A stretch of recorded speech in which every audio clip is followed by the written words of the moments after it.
do about half of his ashes in here. Sampson actually weighed almost 94 pounds at death. It's surreal that I'm pouring Sampson's ashes into a monument stone mold. In a sense, we're scattering his ashes onto the property. We used probably 2/3 of the sack of ashes that was given to us. All right, buddy, we miss you so much. Oh, we miss you, buddy. We miss you so much, buddy. Sampson was a great dog. He was one of a kind. I mean, I'll never be able to replace him. I love you, buddy. I love you.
I didn't want to sell short the tribute to my buddy because he's worth it. He was at my side for 6 years, and I've had dogs. I've had 7 dogs, but I've never had a dog like Sampson.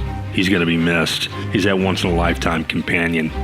As a photographer, I've never filmed any subject as beautiful as him. I see his impression staring at me from every corner of our home.